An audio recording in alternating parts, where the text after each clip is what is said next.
नाम का कोई भी चौक हम लोग इधर सहन करेंगे नहीं।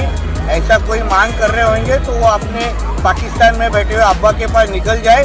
उनकी नेता नीतीश राणे ने बड़ा बयान दिया है। उन्होंने कहा है कि महाराष्ट्र में टीपू सुल्तान के नाम पर बने चौक या चौराहों को बर्दाश्त नहीं किया जाएगा और ऐसे नामों को हटा दिया जाएगा। नीतीश राणे ने ठाणे में मीडिया से बातचीत के दौरान कहा कि मीरा भाईंदर और अन्य शहरों में यदि टीपू सुल्तान के नाम पर सार्वजनिक चौक मौजूद है तो उन्हें हटाया जाएगा। उन्होंने कहा कि ऐसे नाम भारत में नहीं होने चाहिए और यदि कोई ऐसे चौक बनाना चाहता है तो वह पाकिस्तान या इस्लामाबाद में बनाए। मीरा भाईंदर के नगर से उसको जो है समर्थन करते हुए नजर आ पार्षद शायद भूल गए होंगे कि वो हिंदू राष्ट्र में चुन के आए हैं। मीरा रोड मीरा भाईंदर ये हमारे हिंदू राष्ट्र में है। हमारे इस हिंदू राष्ट्र में ऐसा कोई भी टिप्पू के नाम का कोई भी चौक हम लोग इधर सहन करेंगे नहीं। ऐसा कोई मांग कर रहे होंगे तो वो अपने पाकिस्तान में बैठे हुए अब्बा के पास निकल जाए। उनकी हुई इधर टीपू सुल्तान देशद्रोही थोड़ी।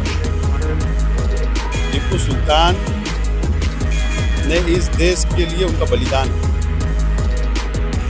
जब अंग्रेज देश पे कब्जा कर रहे थे तो सबसे पहला अगर किसी ने आवाज उठाया उनके खिलाफ लड़ा टीपू सुल्तान।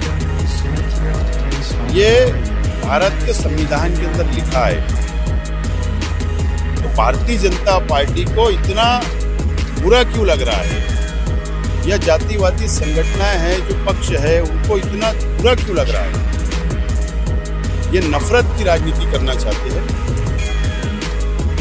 दो समाज को लड़ाना चाहते हैं और सिर्फ इसके लिए कि टीपू सुल्तान एक विशेष धर्म से उनका संबंध है, इसके लिए सिर्फ हो।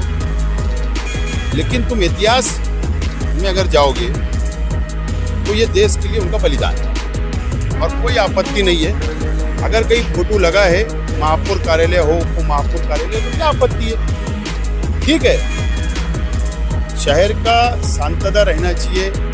इसके लिए आज वाद निर्माण हो रहा था, इसके लिए हम शहर का शांतता के हिसाब से, और वो ऑफिस की सफाई अभी वापस शुरू हुई, उसका काम शुरू हुआ, इसके लिए हटा दिया गया। उसमें आपत्ति क्या विषय? इतना हंगामा जातिवादी पक्ष ये संगठनें क्यों उठा रही है, मुझे आपत्ति। और इंडिया पाकिस्तान का, भारत और पाकिस्तान का मैच हो रहा है, नहीं होना चाहिए।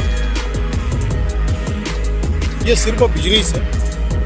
क्रिकेट बोर्ड को करोड़ों रुपया कमाना है। भाजपा की सत्ता जब से आई, अडानी अंबानी को करोड़पति अरबोपति बनाया गया है और ये एक बिजनेस है। बिजनेस के हिसाब से उनको देश से कोई लेना देना नहीं, देश की जनता से कोई लेना देना नहीं। सिर्फ बिजनेस करना है, रुपया कमाना, ये सिर्फ इसके ऊपर हित। और मेरा मत है इंडिया पाकिस्तान मैच नहीं होना चाहिए। अगर पाकिस्तान हमारे देश पर अगर आतंक फैलाता है तो उससे मैच होना ही नहीं चाहिए। टीपू सुल्तान का इतिहास उन्होंने पढ़ा होगा, इसलिए स्टेटमेंट दिया। और शिवाजी महाराज हमारे लिए आदरणीय, उनका उन्होंने इतिहास पढ़ा होगा, इसलिए वो स्टेटमेंट दिए ना।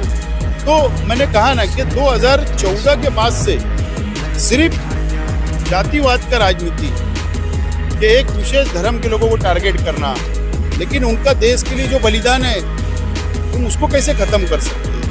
संविधान में जो लिखा है वो कैसे खत्म कर सकते? इसीलिए तो हम बोलते थे ना पार्लियामेंट के इलेक्शन में कि भारतीय जनता पार्टी संविधान बदलना चाहती है, लेकिन वो बदल नहीं सकती। संविधान को जब वो छेड़ेंगे, हाथ लगाएंगे, बदलने की कोशिश करेंगे तो भारतीय जनता पार्टी की सत्ता खत्म हो जाएगी, लेकिन संविधान बदलेगा नहीं। तो इतिहास को बदला नहीं जा सकता। नीतीश राणे को काम क्या है? नीतीश राणे को सिर्फ एक समाज का को टारगेट करने का काम है। इतिहास नहीं पढ़े नीतीश राणे, इतिहास पढ़ना चाहिए, उसके बाद स्टेटमेंट देना चाहिए। वो उनका अधिकार है, वो क्या करेंगे। लेकिन आपत्ति क्यों? अगर कोई फोटो लाकर हमको अगर गिफ्ट कर रहा है, कल मुझे शिवाजी महाराज की प्रतिमा मुझे भेंट की एक कार्यक्रम में, हमारे हिंदू भाइयों ने किया। प्रेम है ना, हमने लिया, स्वीकारा ना। जरूरत पड़ी हम हमारी तस्वीर वहां लगाएंगे, लगाए हमारे महापुर कार्यालय में शिवाजी महाराज का फोटो लगाए, महापुरुषों का फोटो लगाए। तो हमको प्रेम है उनसे, महापुरुषों से प्रेम है। लेकिन जिन लोगों ने अगर देश के लिए बलिदान दिया उनसे भी प्रेम है, टीपू सुल्तान से भी प्रेम है।